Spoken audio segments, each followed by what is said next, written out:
Reddit कहानियाँ में आपका स्वागत है, जहां हम वास्तविक लोगों की कहानियों और अनुभवों को एक साथ तलाशते हैं। यहाँ एक मलिशियस कंप्लायंस है जहां एक यौन उत्पीड़नकर्ता खुद को बैंड बजाने में कामयाब हो जाता है। हमारा अगला रेडिट थंडरकुर्ग से पोस्ट किया गया। स्पष्ट कहूं तो यह मेरी कहानी नहीं है, यह मेरी बहन की कहानी है। उसका पिछला नियोक्ता स्वीडिश रिटेल स्टोर की एक शाखा था। वे महंगे आलीशान फर्नीचर बेचते हैं। जब मेरी बहन वहां काम कर रही थी, तो उनके पास लगभग 20 लोग काम कर रहे थे, जिनमें सबसे ऊपर क्षेत्रीय प्रबंधक था। वो स्टोर में एकमात्र स्वीडिश व्यक्ति भी था। 5 अन्य लोग उच्च कार्यालय में काम करते थे और बाकी फ्लोर अटेंडेंट थे। इस उच्च कार्यालय में प्रत्येक व्यक्ति ने स्टोर के एक अलग हिस्से को कवर किया। वहां एक अकाउंटेंट, एक बिलर, एचआर, एक क्रेता और एक प्रधान कार्यालय था जिसे हर कोई मूल रूप से रिपोर्ट करता था। मेरी बहन बिलोर थी, लेकिन मैंने कभी इतनी परवाह नहीं की कि मैं पूछूं कि वास्तव में इसमें क्या शामिल है। क्रेता, जैक, एक सक्षम व्यक्ति था। उन्होंने अपना काम लगभग पूर्णता के साथ किया और अक्सर दूसरों के काम में उनकी मदद करते थे, साथ ही बाहर जाकर लोगों से बातचीत भी करते थे। लेकिन उच्च पद के अलावा फ्लोर अटेंडेंट उनसे नाराज थे। सार्वजनिक रूप से नहीं, लेकिन मेरी बहन नोटिस पर पर्याप्त ध्यान दे रही थी। हालांकि कोई भी कुछ नहीं कहेगा, बस इतना ही कि वो डरावना था। एक दिन पहले तक जब बॉस, स्वीडिश लड़का, आया, वो आमतौर पर दूर से काम करता था। जाहिर तौर पर जब वो स्टोर में प्रवेश करने वाला था, तो उसने खिड़की के बाहर से देखा, जैक एक महिला फ्लोर अटेंडेंट को परेशान कर रहा था। वो स्पष्ट रूप से बहुत नाराज थी। बॉस ने कुछ देर तक जैक को देखा और अंततः उस लड़के को उसकी जांघों पर हाथ रखते हुए पकड़ लिया। बॉस ने तुरंत कार्यालय बुलाया, उन 5 को एक बैठक में बुलाया और जैक से अपने इरादे स्पष्ट करने को कहा। जैक ने कहा कि वे बस खेल रहे थे। अब, चाहे ये कितना भी बुरा लगे, मेरे देश में ये कुछ हद तक सामान्य है। लोग सोचते हैं कि जब लड़कियों को इस तरह परेशान किया जाता है तो यह उनकी खुद को ठीक से न ढकने की गलती है। इन मामलों में लोग उत्पीड़न को उचित ठहराते हैं और इसके बजाय पीड़ित को ही दोषी ठहराते हैं। मेरी पीढ़ी इस मानसिकता को अस्वीकार करने की कोशिश कर रही है, लेकिन कुछ लोग अलग तरह से निर्मित होते हैं। लेकिन चूंकि बॉस मेरे देश से नहीं था, इसलिए उसने इसे एक प्रमुख मुद्दे के रूप में देखा। जैक के ये कहने की कोशिश करने के बावजूद कि यह कुछ भी नहीं है, बॉस ने स्टोर व्यापी जांच शुरू करने का फैसला किया, जिसमें उच्च कार्यालय की भी जांच शामिल थी, क्योंकि उसे लगा कि वे जैक के लिए कवर कर रहे थे। मेरी बहन ने कहा कि उसने वास्तव में सोचा था कि उसे निकाल दिया जाएगा या कम से कम फटकार लगाई जाएगी, क्योंकि उसने बॉस को पहले कभी इतना गंभीर नहीं देखा था। परिणाम चिंताजनक था। प्रत्येक महिला फ्लोर अटेंडेंट, उनमें से सभी 6 या 7, ने कहा कि कम से कम एक बार जैक ने उन्हें परेशान किया था।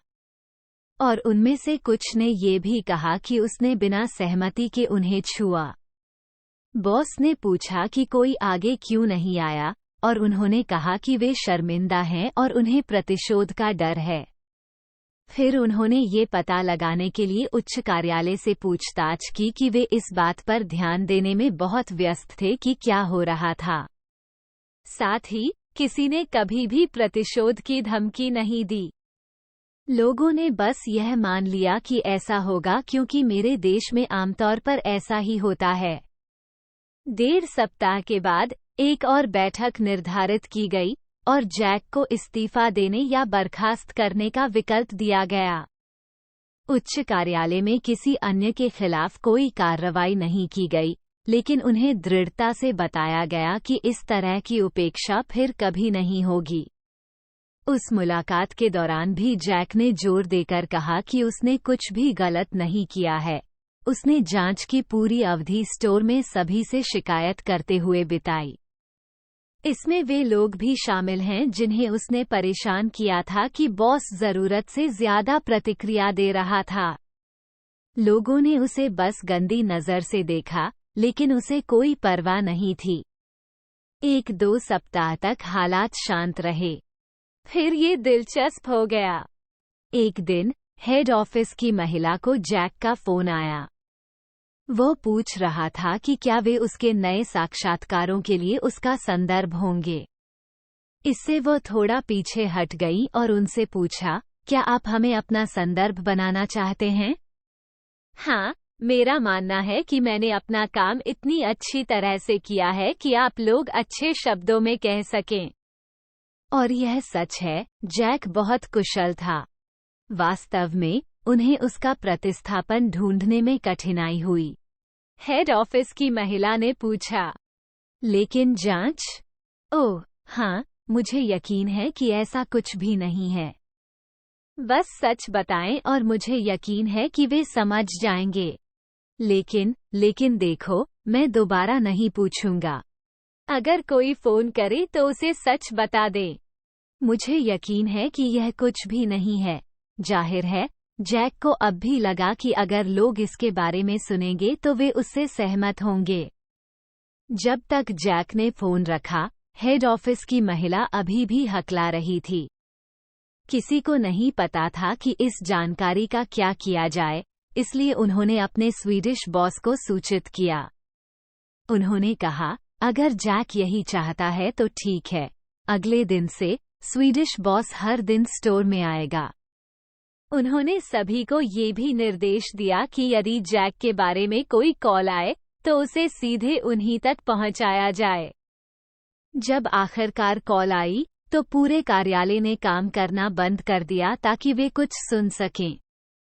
यहाँ तक कि वहाँ पर कुछ लोग फ्लोर से भी थे। मेरी बहन ने कहा कि वे बातचीत का केवल एक पक्ष ही सुन सकते हैं, लेकिन पूरी तस्वीर प्राप्त करना बहुत आसान है। हाँ, जैक, वो एक महान कार्यकर्ता, अत्यधिक मेहनती और वास्तव में कुशल है।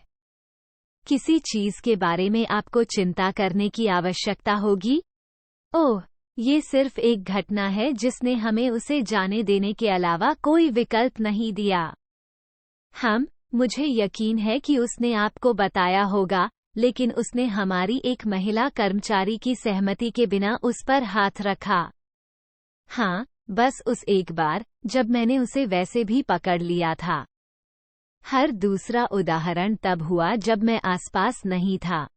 मेरे पास एक बैठक का रिकॉर्ड है जिसमें वह हमारे लिए आगे की कार्रवाई न करने के लिए इस्तीफा देने पर सहमत हुए थे। जरूर, बस इस नंबर के माध्यम से मुझसे संपर्क करें। यदि आप कुछ और जानना चाहते हैं तो मुझे मदद करने में खुशी होगी। 2 दिन बाद जैक ने मुख्य कार्यालय की महिला को ये पूछने के लिए फिर से फोन किया कि क्या किसी ने उसके संदर्भ के लिए उनसे संपर्क किया है। उसने हाँ कहा और उसे आश्वासन दिया कि वे उसके प्रदर्शन के बारे में सच्चाई बताने वाले को बता रहे हैं। उन्होंने कहा कि यह अजीब है क्योंकि उन्हें उनके नवीनतम साक्षात्कार से खारिज कर दिया गया था। मुझे आश्चर्य है कि क्या कारण रहा होगा। हमारी अगली रेडिट पोस्ट जनेल की है। मेरे बेटे को गंभीर मस्तिष्क पक्षाघात है। जब तक हम उसे उसके मानक में नहीं डालते, वो मुख्य रूप से व्हीलचेयर पर ही रहता है।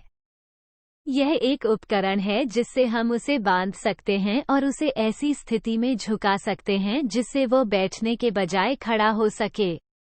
हम हर दिन कम से कम 1 घंटे के लिए, कभी-कभी दिन में 2 बार, उसके साथ उस उपकरण का उपयोग करते हैं। यह उनकी दैनिक गतिविधियों का एक महत्वपूर्ण हिस्सा है।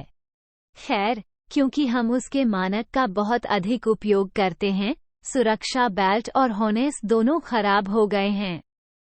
मैंने अपने चिकित्सा उपकरण विक्रेता से बेल्ट और हार्नेस का एक नया सेट ऑर्डर करने का अनुरोध किया ताकि हम उसके मानक का उपयोग जारी रख सकें। इसमें कोई समस्या नहीं होनी चाहिए क्योंकि यह मौजूदा उपकरणों का एक प्रतिस्थापन हिस्सा है जिसे हमारे बीमा ने पहले खरीदा है। विक्रेता ने ऐसा किया, लेकिन मुझे बीमा से दावे से इनकार करने वाला एक पत्र मिला। क्या हो रहा था ये जानने के लिए मैंने हमारे प्रदाता एटना को फोन किया। कॉल उठाने वाले व्यक्ति ने कहा कि वे अब पुर्जों को बदलने के लिए भुगतान नहीं करेंगे।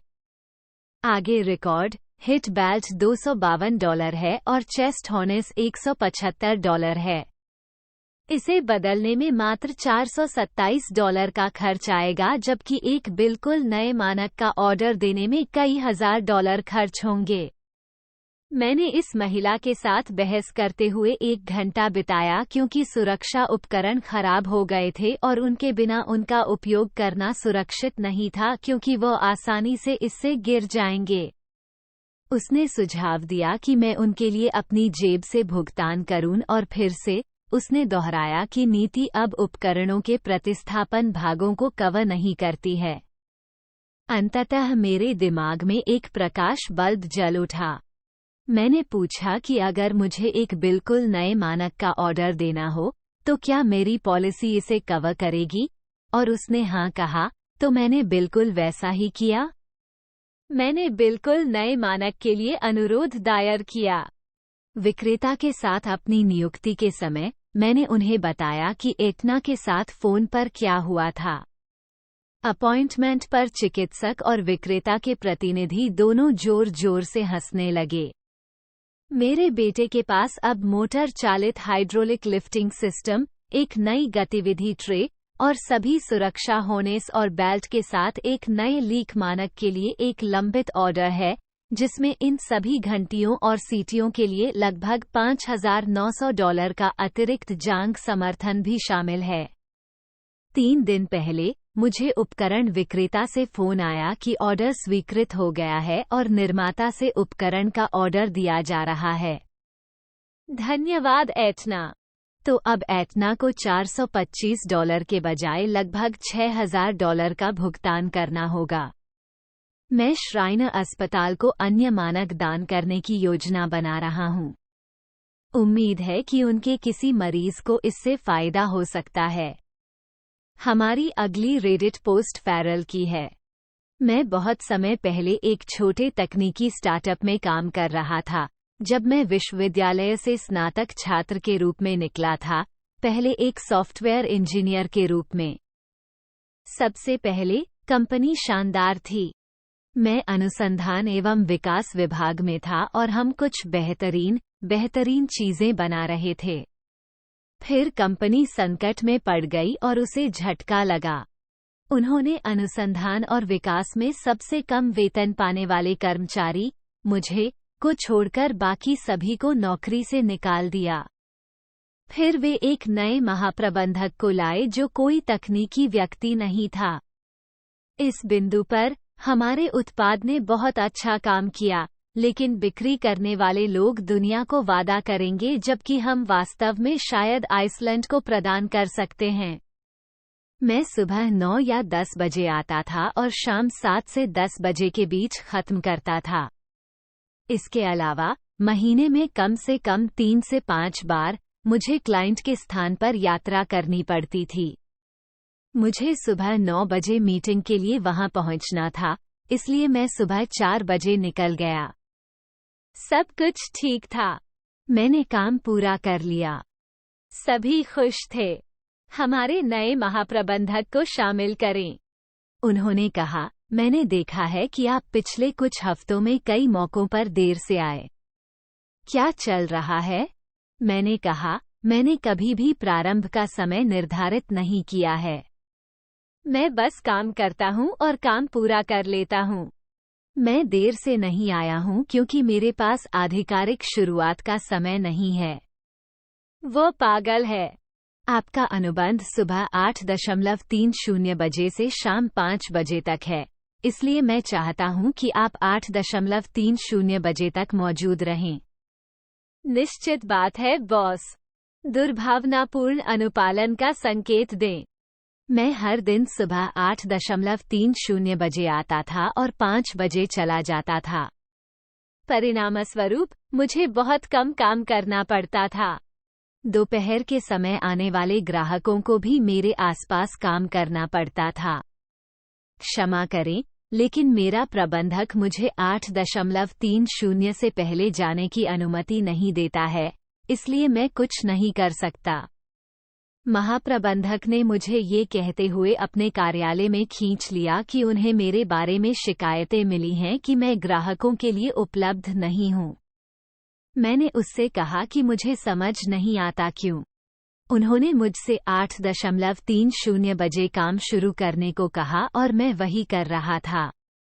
उन्होंने कहा, ठीक है, लेकिन ग्राहकों का आना मायने नहीं रखता। अच्छा, तुम्हें मुझे ये बताना चाहिए था।